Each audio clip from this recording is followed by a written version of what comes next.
So we begin with the panel discussion on the topic of global geopolitics and trade architecture, discussing with our speakers here how India, with its leadership role within BRICS, can actually help shape the future trade pathways, especially in this war-torn scenario which we are seeing, and making our supply chains more resilient, inclusive, and future-ready.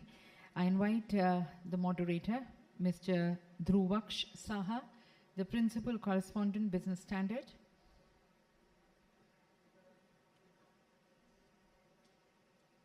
Our moderator, he covers the policy, economy, and industry developments with a focus on infrastructure and logistics.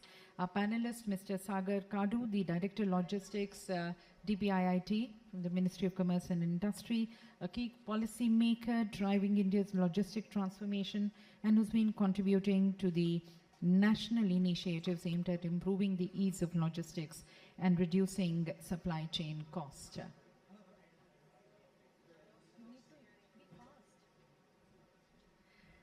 We're just setting the stage also, but in the interest of time, requesting our panelists to be joining us. Mr. Anuj Gupta, he's the Managing Director, India, of Bauer Group Asia, the former Chief of Staff to the Minister of Commerce and Industry, Consumer Affairs, Food and Textiles, Government of India.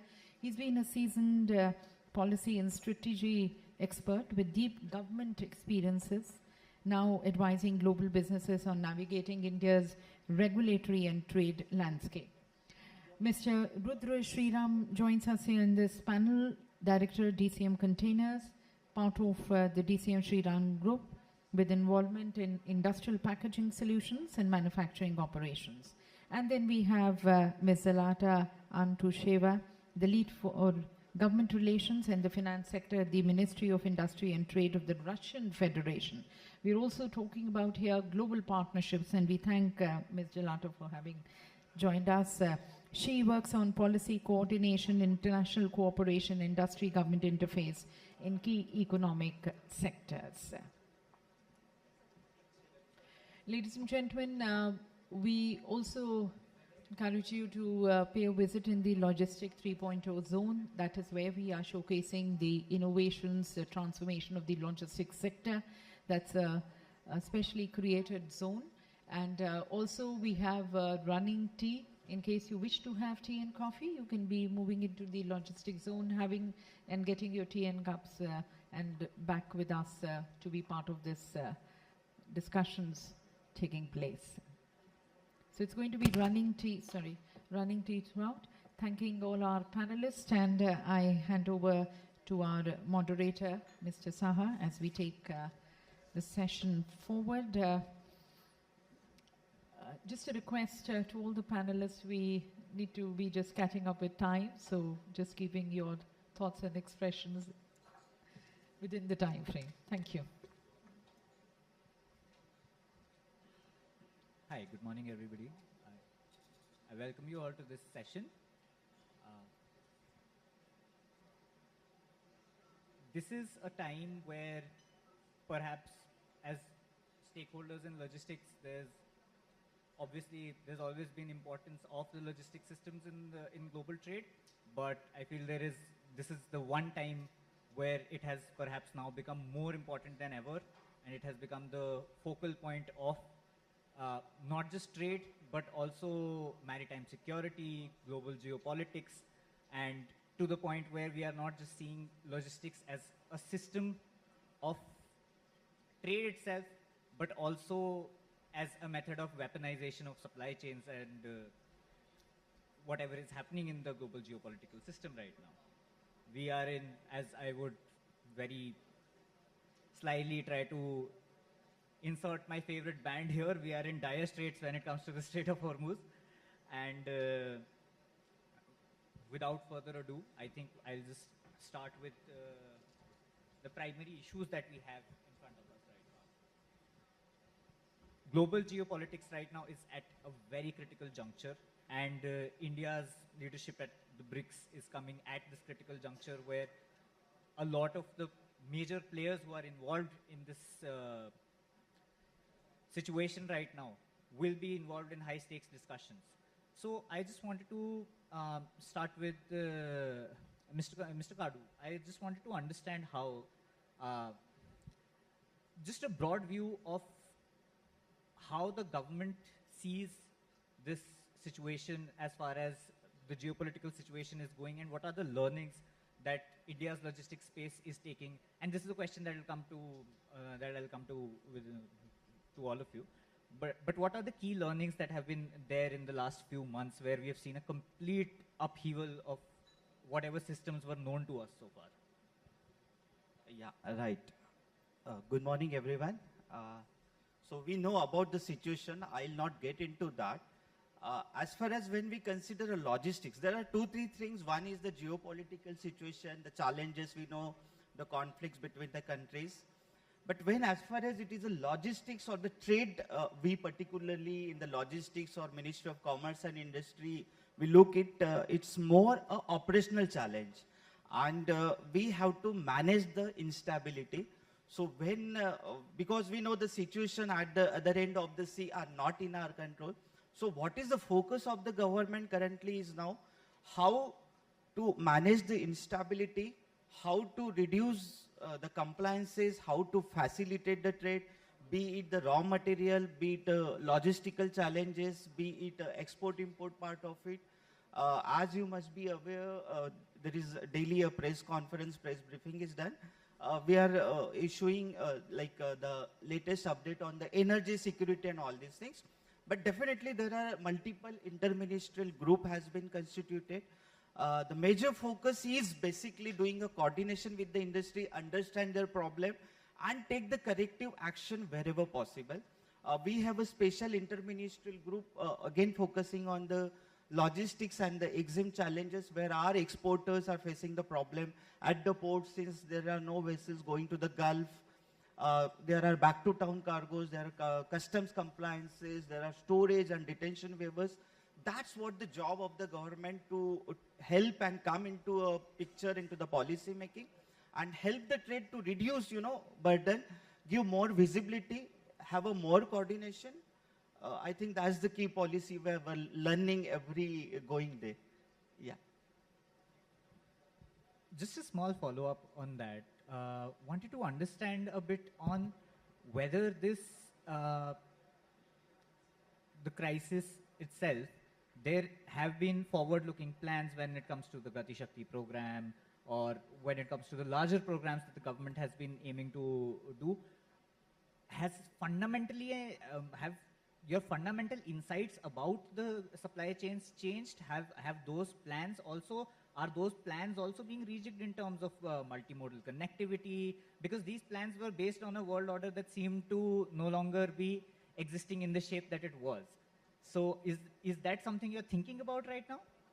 So developments or plans are always for the growth. We have a Vikasit Bharat 47 vision. We have a Vision 2030. This is the crisis situations, and this is the policy making to manage the instability. Having said that, when the government's long-term decisions, it's more how to manage the instability now. That's the second question. Okay, we manage the instability. We have to reduce the impact of the conflict to both the domestic trade as well as both the citizen as well as the trade. So how do we manage that? Then if we have to make the supply chain resilient, I think we have to have that robust infrastructure in the place which can help us to manage, be it warehousing sector growth, ample availability, port sector availability, because many containers are stuck in the port, but we were able to manage even that congestion. We have the CFS networks, we have the ICD networks. So all this infrastructure is helping us to manage this instability to a large extent. Second important point is the more coordination with the trade. That is what one of the policy makers. And again, I would like to give a, congratulate our industry stakeholders basically. We have developed our service industry so resilient, everybody is so interconnected. We have seen in last 1 month when we are coordinating, even though it is a crisis situation, our industry was definitely holding the ground at a very strongly. They were prepared to manage the situation. Definitely, we have been learning from the COVID. We have been learning from the Red Sea crisis. So I think our logistics stakeholders is, learning, they're adapting very fast. We have the digital infrastructure which is giving the visibility. I think all this together is helping us to manage the situation. Mr. Gupta, let me come to you. You are currently working with companies who are looking to tap into the Indian potential. You have also worked with the government very closely. First, I would love to pick your thoughts on how you feel the global trade scenario has changed. Large economies seem to be looking inwards. The idea of global trade that existed. Is there a problem with the mic? Need a mic here. Yeah. So the idea of global trade that existed does not exist anymore,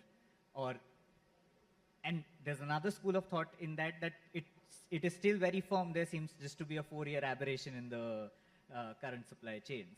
So first, I want to know from you, and this is also a question that I'm going to get to all of you, is that how has global trade changed? How have the supply chains changed because of that? And where do you see global trade going from here? And we'll move on to the larger question of BRICS then. I think global trade has to be looked at in terms of 3 big disruptions which have happened over the last 5 years, and how it has fundamentally rewired how we do logistics. Number one, of course, was the COVID disruption in 2020. And then you had the European theater opening up in 2022. And then now we have the Middle East crisis.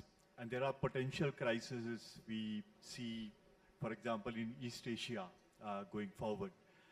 And this has led to search for countries which are largely self-sufficient, which have a large domestic base, which have capability to withstand international disturbances.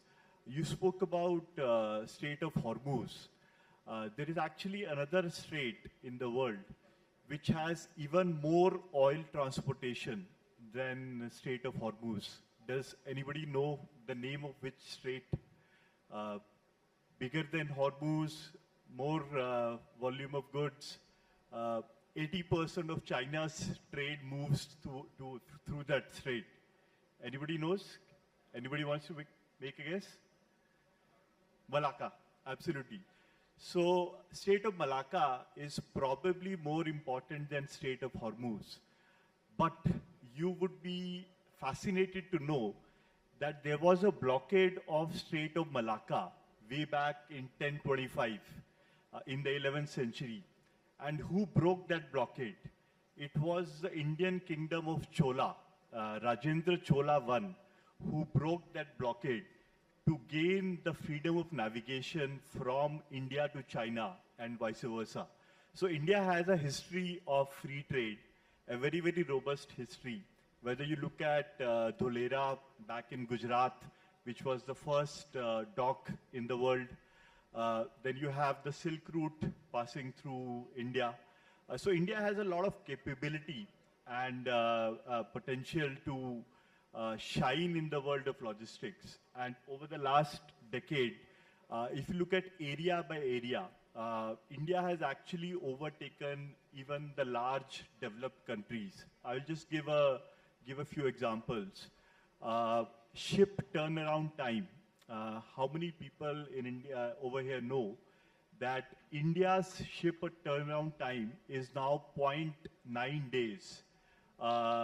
Australia is 1.7 days. US is 1.4 days. Even an efficient economy like Singapore is 1 day. So we're actually much more efficient than any other economy, comparable economy in the world. Look at roads, for example. We have increased the speed of road construction by 3 times over 2014, increased the network by 61%. Our inland waterways, navigable waterways have grown by nearly 10 times. Our railways have opened up DFCs, which have changed the freight transportation scenario in India. So India is able to leverage its domestic strength to reshape the logistics going forward. I would like to just talk about the international trade scenario and talk about 3 pointers over there. Number one, artificial intelligence is of course changing the way we look at data, how we change efficiency. But AI-related trade itself is becoming a very large component of global trade. AI trade, which is basically semiconductors, servers, etc., grew by 40% last year. So the supply chain has changed dramatically. It's no longer conventional goods which are flowing. And that you can see sector after sector. And I think that's where India can play a dominating role. I have many follow-up questions on that actually, but I'll come to you, Ms. Antusheva. So there has been a lot of conversations between India and Russia over increasing trade, and supply chain resilience has seems to be a big topic of conversation these days between the two countries. And this also comes during a slightly challenging time when it comes to, when we look at the INSTC and the Chabahar port being a very key point there, and that seems to be in trouble right now. So if you could just give us an understanding of how Russia views its India's role in BRICS, India's role in supply chain resilience, and the areas of where you feel that there is scope for mutual benefits or increase in effectiveness of these systems. First of all, thank you so much for inviting and being a part of this event. Of course, logistics is one of the main topics that usually arise when the question has come to the business. Of course, two main questions that usually business has, it's logistics and its payments. So right now we are witnessing that it's not a temporary disruption of routes and supply chains. It's a long-term shift from efficiency-driven globalization towards the resistance-oriented economic cooperation. So if we speak about the Russian and Indian economic cooperation and its prospects and how we cope with all this situation, what mechanism that we are using and what business can do right now, I can see a lot of potential here. That's right now we have several routes that can be used by the government bodies, that can be used by the private business. So of course, as you mentioned, rightly mentioned, it's North-South transport corridor, and it has 3 waves. So we continue working on that, and we are working together with the government of India, with the government of Iran, with the government of Eurasian Union countries on that. So it's a multimodal corridor that include the waterways part, that include the railway part, and it's coming from India, from Port Mudra directly to Russia, to Novorossiysk port, and can go till St. Petersburg. So it covers the most part of the European side of the Russian Federation. Also, we have an alternative route to Vladivostok. It's also commonly used by the business. So if you have, if you understand that the route is mostly directed to the Siberia part of the Russian Federation, it will be easier to use this type of route. But it's not the only option that we have. We are actively using transport containers logistics. We are actively using airplane logistics. We have daily flights of Aeroflot from Delhi to Moscow and vice versa. We have direct flights of the Russian container company, the Russian airplane company that is called Volga-Dnieper. It's a direct flight from Mumbai to Moscow. So right now the Russian logistic services part is growing, and we see a lot of interest from both sides. And we have solutions that can be used by both sides. So this is the most important part. We have solutions that can truly work That's why our main idea is to create a good awareness of how we can do that together. If we will speak about transcontainer logistics, according to the statistics of 2025, we transport via the containers only 42,000 TEU of goods. And it's only 2% of Russian container logistic part. So you can see how much we can grow together in this part. We see a lot of potential there. So our main idea is to make our trade more balanced. Right now, if we will see to the figures that we are having, that the bilateral turnover between our countries is approximately, according to the Indian statistics, it's approximately $68.8 billion, and we are moving to the target that was announced by our leaders in Moscow in 2024 to $100 billion till 2030. But if we will see what is the balance between the export and import, you will understand that we need to create a good balance between these two parts, because the export from India is not so high to Russia. So if we will create this balance between export and import, it will give a good push to the logistic part as well, because right now some of the containers which are coming to Russia, they can be empty because of this amount of figures that we are having. And to do this huge part, we are working together with the Ministry of Commerce and Industry of the Government of India. We are creating a lot of events devoted especially to the export from India to Russia. And I would like to announce to you one of the events that will happen for the first time in New Delhi in September in Naprom. In Naprom, it's the biggest manufacturing exhibition that we are annually holding in Russian Federation, but this time it will first happen in India, in New Delhi, in the mid of September, and this event will be focused on inter-regional cooperation and will be focused on export from India. So let's try to make this journey fruitful for both sides. Right. So let's work more on trade, and it will also affect on logistics very positively. Right. So I think one aspect that has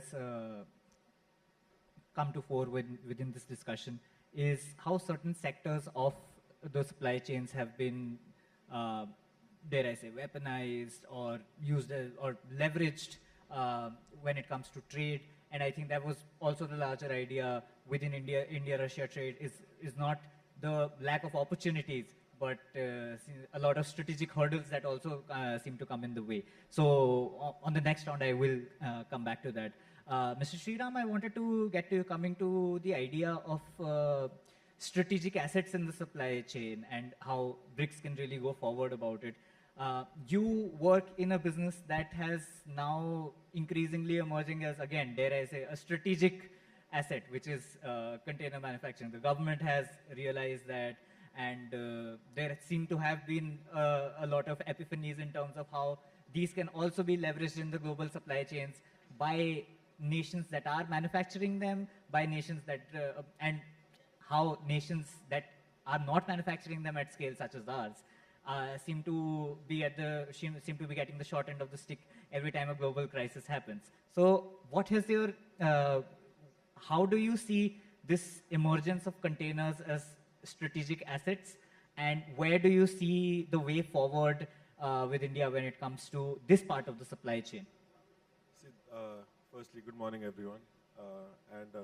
Dhruvaksh, you made the cardinal error which everyone makes, is that the container manufacturer comes right at the end. And frankly, without, again, I mean, it's a joke.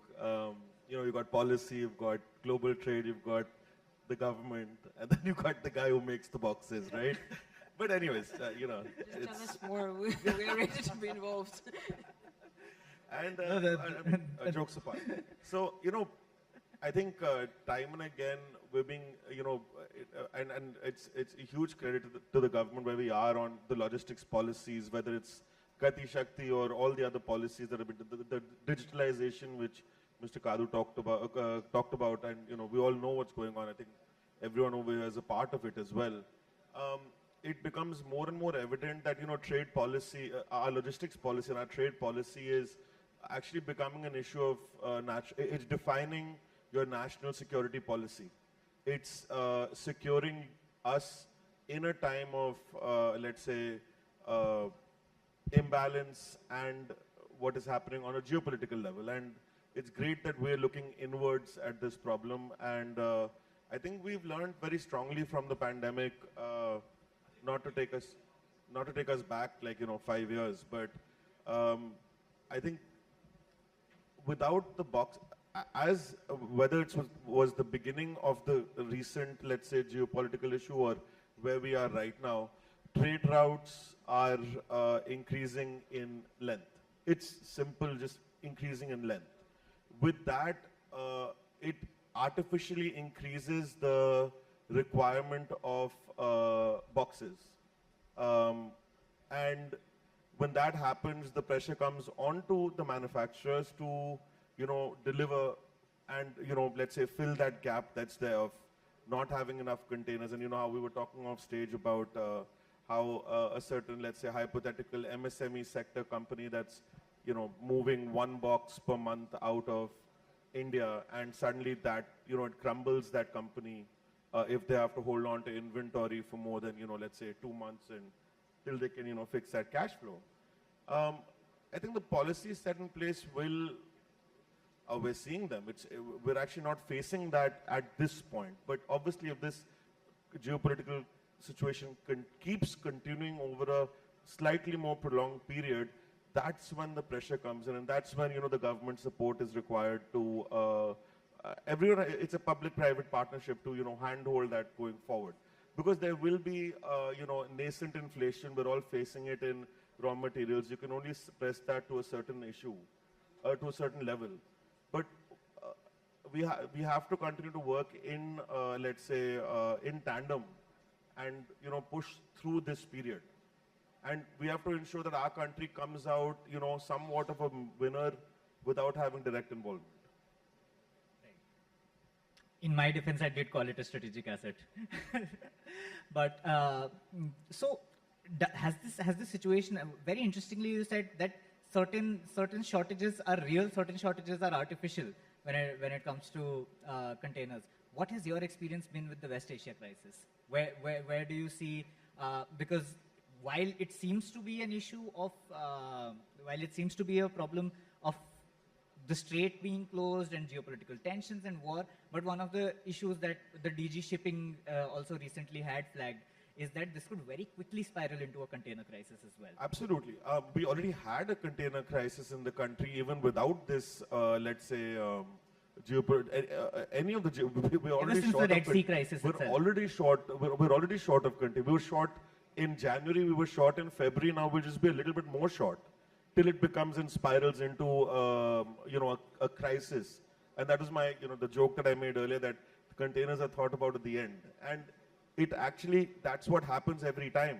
So, but this time I think you're all aware that there's a scheme that's being proposed for boosting container manufacturing in India, and making it a world beat, or at least get it to a competitive level at a global level. And I think definitely working alongside the government, it's been a great journey till now, and I definitely see some good progress in the next couple of months in this. And this situation will push this scheme even harder and faster, because Atmanirbharta is the goal, right?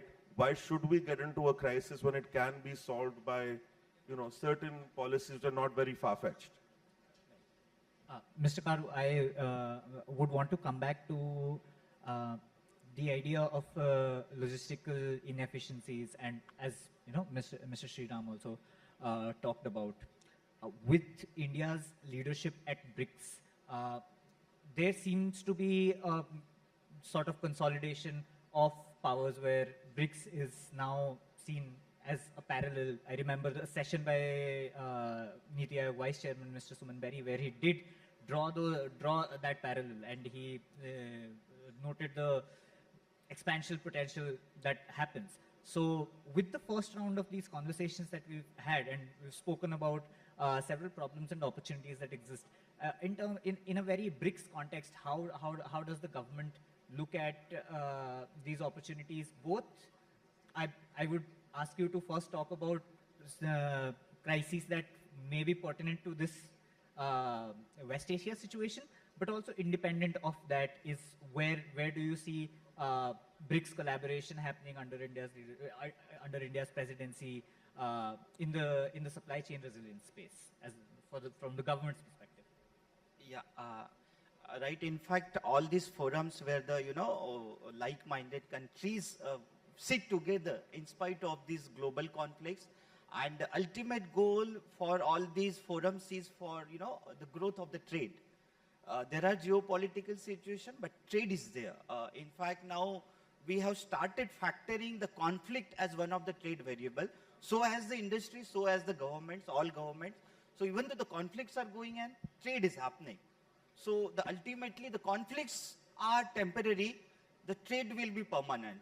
The growth will be permanent. Conflict is temporary. That's what we assume, and we hope it should end as early as possible. Having said that, when we talk about the importance of the logistics and supply chain, global trade now, supply chain and logistics has been so much integrated in everything. Like, raw material, finished product, everything out of 100 components, the 50 components are coming from the different parts of the countries. There are the food security, there is a pharma security, health security. So in this context, I think without sitting together and without working a common plan, I think for every country that is very important thing. So be it a BRICS forum or other FTA for that matter, that is very important priority for us, both for the growth of the trade, for the domestic economy, and as a global, as a growth for the whole, for everybody's benefit. That's the common goal. Right. Now I'll come back to something that I had previously just briefly touched upon. India's approach at the BRICS summit. There seem to be two schools of thoughts when it comes to the metamorphosis of global trade that has happened so far. One is that it has permanently changed how we see supply chains and how we see global trade and how we see trade partnerships. The second is that you bide your time because it's a 4-year aberration. What is India's approach with BRICS? I won't say there is any specific. It is all a member-driven. Everybody has a common, equal rights. So we see everybody equal. All the forums are same for us. So it is always a give and take and a mutual benefit. What we see, be it a bilateral or a multilateral, changes is as per the geopolitical, but it is more as a mutual benefit. And every member state in any forum, I think, has an equal say. And we work together. Any agenda for that matter, it's not a country-specific agenda. As far as we see a common forums agenda, and we try to work it together. Right. I can understand the government. There is no simple solution. I understand what you want, but definitely, I would like to assure is that it's definitely that is what the policy. When as far as we as a government or India, ultimately for every country, trade and security for the own domestic trade or domestic people is a primary. And that's for every member country. It's not like some hidden agenda. But even from that, country-specific benefit, we try to find a mutual benefit among the forum. It's always, it can't work on a, you just give or I just, it's always a balanced approach for the, success of any kind of this forum. Right. Mr. Gupta, same, I would like to invite you to extend the line of thought. Is how do you think India should see this situation? Because you've seen it from both sides. Although I think your tenure was under a very different US administration. So I just wanted to understand your thoughts on, do you believe that the West Asia crisis, the US presidency, has it fundamentally shifted supply chains for the good or for the bad? Or is it an aberration, or we could look at sort of a restoration of a previous world order that existed? Yeah. If you look at the global situation, and you spoke about BRICS and its place in and India's upcoming presidency, BRICS has a few important characteristics very relevant to the current Middle East crisis. Iran is a member. Iran is, of course, part of it. 72% of global critical minerals come from BRICS. 80% of world's coal is BRICS. Almost 40% of oil and gas of the world comes from BRICS. So BRICS is not just an economic bloc. It is a supply chain coalition. And that is where it has the potential to lead the world. And I would look at 3 areas where India's presidency can make a material difference in the way world evolves. Number one is, can we have frameworks for secure supply chains, wherein BRICS members collaborate and trade with each other and increase the security of supply in various minerals, in various commodities. Can we have, for example, the entire world is looking at, can we have trusted supply chain partners? I think BRICS can give that alternative, and India can lead and show the direction. Second is critical minerals has become a bottleneck, whether you look at within logistics for electric vehicles, for semiconductors, AI, etc. Can we develop a supply chain within BRICS? There have been efforts, for example, pack silica with US and elsewhere. But I think BRICS by itself has a lot of potential. The third thing which BRICS has to increasingly look at is the fact that free trade agreements are changing the nature of trade in the world. India has announced 9 FTAs over the last few years with 38 countries. It is going to rearrange the way trade happens from India as well as inside India. And can we, we are negotiating with, for example, Russia also a trade agreement. With many BRICS members we are negotiating. Can we look at realigning our trade supply chains in line with very low duties which come into play? Would just like to leave with a thought over here, and this is something I think a lot of people would have seen. As we are signing FTAs, as we go more and more global, the emphasis on quality is increasing because the kind of standards which are there in, say, Europe, Japan, America are much higher compared to what India manufactures today. So the supply chain also has to shift in line with those quality goods. You can no longer supply them or transport them the same way you do, say, the lower quality goods. Some of us would have seen, it's very common in India, you buy, say, a box of pencil or, some good, and it has a sticker on it which says export quality. Has anybody seen that sticker, export quality? I think a lot of people have seen. What does that mean? That basically is a statement that the Indian quality is inferior, the domestic quality is inferior, and the export quality is of a different standard. I believe the day when we are able to put a sticker of India quality rather than export quality, I think we would have fundamentally changed what is required in the world. And I think logistics has to be in step with that. Thank you. Right. Ms. Amrasheva, I would invite you to just your thoughts on, and I think the room is very interested on your thoughts on how the US presidency, the current global supply chain situation, is it being seen from the Russian perspective as well? Is it being seen as an aberration or a fundamental shift in supply chains?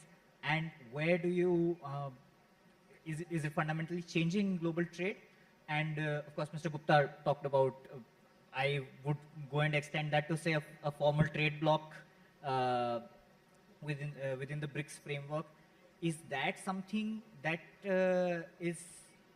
that should be on the BRICS agenda in the Indian presidency? But again, comments on how the supply chain has worked out. Of course, we are focusing on work with our friends, with our partners. So in this regard, we are trying to form a platform with BRICS countries that will include not only logistic part, but we will speak about the industrial cooperation, investment cooperation, creating an energy safe ecosystem. Critical minerals are also on the top right now. So first of all, we need to create a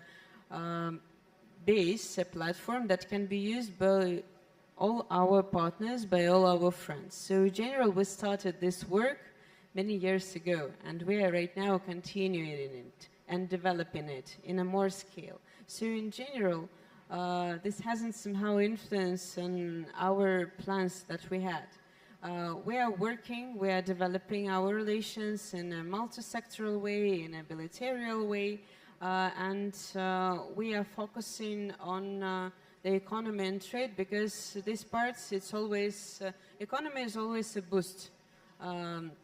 That's moving all the other processes. So in order to create a stable economy, we are continually building the roots that we already have, and we are developing a new one. Because of course, this situation that we are seeing right now, that we are witnessing right now, it shows to us that all the supply chains, all the routes should be changed, and they should be improved, and they should be transparent. So first of all, we need to create a stable system. So of course, we are continuing our work that we are already doing. Right. And we are looking forward to improve it in a more scale. Right.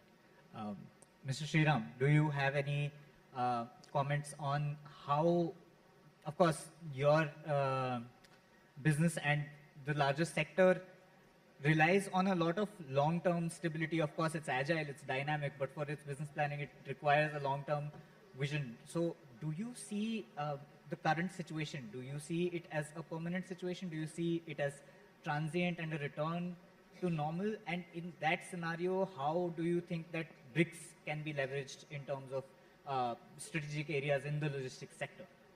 See, I don't know what you mean by normal. Normal changes, the goalpost changes on a weekly basis. But you know, again, I see that unpredictability is the long term, in the sense that you are going to have multiple disruptions like we've had for the past half decade, and we are learning to be and deal with that as a part of which used to be a variable, but now it's a fixed component. You know, so it's not a part of ceteris paribus anymore. Right. It comes in as a normal fixed issue, and manufacturing sector particularly and the service sector is learning to deal with it as, you know, one more department in their own organization. It's called the unpredictability department, right, which it weighs into, you know, geopolitical issues, BRICS as it is. But, you know, BRICS, the policy that BRICS holds is not, you know, it's not an ideology anymore, it's a parallelization. And it's not about creating another block, but it's about distribution, the distribution of logistics into sectors over the world. And that's what you'll see going on long term as the strength of BRICS keeps picking up year on year. And with our presidency, definitely this will be a point of, this will be on the agenda, that how do you put us up as a logistics superpower to control and support our friends. It's also very interesting because with containers becoming more and more important, there is the BRICS presidency also comes in a sense of there being internal sensitivities between member nations as well. For example, we are talking about a sort of formalization of a BRICS unity, but containers, for example, China corners that market.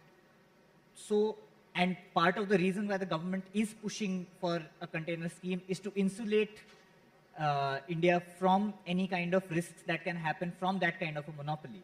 So, where do you see it's, within the BRICS framework, it would also be sort of a zigzag conversation to have in terms of how you build that sort of solidarity, but also look to insulate yourself from the dominance of one of your member nations. I think it's extremely clear that when you're doing something like this, and these kind of schemes and policies that are coming into play, it's very simple that you're protecting your nation. You're protecting the interests of your, let's say, MSME sector, your manufacturers over here, and that everyone should understand that's absolutely fair to do. Yep. So, we can't keep always, bowing down to, okay, no, we're not going to touch this because someone will get disturbed. But those countries go on and do the same thing. So I think now the call being taken is an extremely bold move, but it's extremely justified and it should go through like that. Right. So as we push towards Atmanirbharta, this is a motto that we've stuck throughout, and every country has the right to do this. Right. We're not really, there's no faux pas being done by having a scheme to promote the most important infrastructure in this kind of movement. Right, right. Just final thoughts from everybody. Mr. Karu, I know you're in a hurry. How do you see resilience being built within the BRICS framework? What is one thing that India needs to ensure under this BRICS presidency to ensure that we have a resilient framework in what now seems to be in the consensus in this room? There is no return to normal because there is no normal. See, I'll again say we don't see this as a conflict. As far as trade and logistics, we see, we should see as an operational challenge and be prepared for so coming it and make our system, be it the infrastructure, be it a service sector, everything, be prepared more resilience. That will build, be it a container manufacturing or ship manufacturing, that will definitely, the conflicts is also helping us to take that decisions, make it more resilient system and prepared for the next phase of the growth as well. Right. Mr. Gupta, is there, Iran is a part of this, Iran is a part of BRICS as you mentioned, and just wanted to understand your final thoughts because I also asked Mr. Sriram this, there seem to be a lot of internal sensitivities within the BRICS as well. How difficult do you think it will be for India to navigate these challenges to build resilient supply chains, because between diplomatic efforts and everything, the supply chains are the physical manifestations, and that is the one that requires the most coordination and trust among member nations. How difficult do you think it's going to be for India? I think the way to really do it is to keep the human angle of logistics and trade in mind. I remember I used to work in the power ministry, and we were doing village electrification, household electrification. There were 25 crore people who were not connected to electricity in 2014, and we connected every single one of them. I used to get a lot of letters that my house doesn't have electricity, please do something. And one day I got a letter from a father saying that my daughter cannot get married because the in-laws will not come to a dark house. And I had never thought of that facet of the lack of electrification. And of course, I did what I could, and I ended up being the chief guest at that wedding later. But I would like all of you and the government to think about how better logistics will help that farmer get his produce to the market. How will a small business be able to benefit by exporting their goods through an efficient logistics chain? I think if India portrays that picture, I think it can go far in BRICS. Right. Just final thoughts from everybody. Please keep it brief. I think I have already received word that we need to cut it out. All right, sure. I think we are, thank you for attending the discussion. We have reached a hard stop. There seemed to be some issue with the timer. At one point it was showing 30 minutes to us.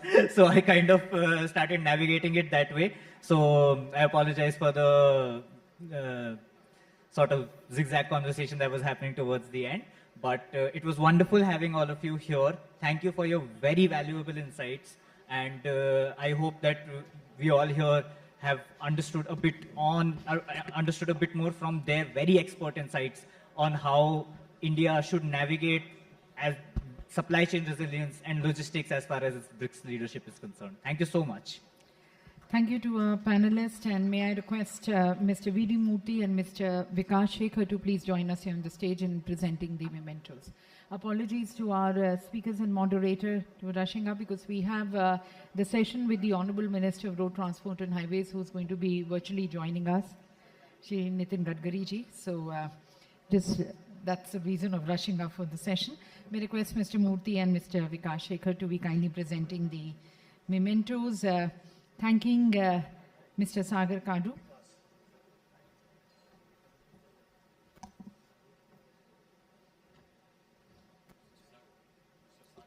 Okay, I had the name of. Thanking Mr. Anuj Gupta.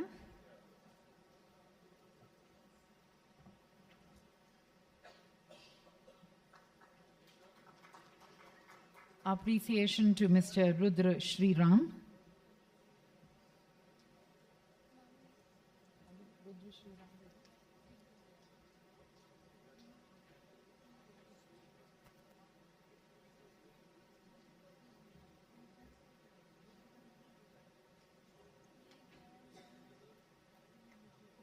Let's thank Ms. Zalata Antusheva.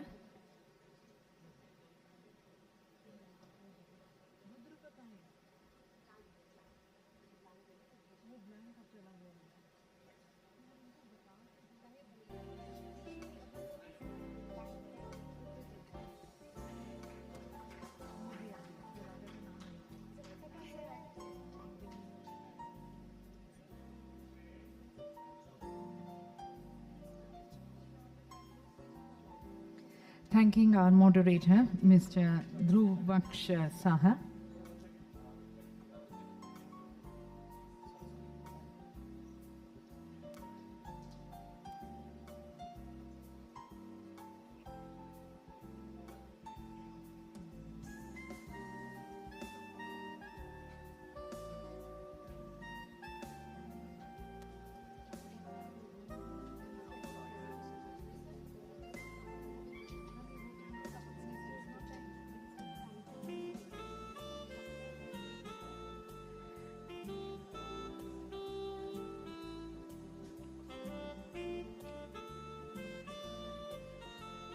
Thanking now Mr. Rudra Sriram.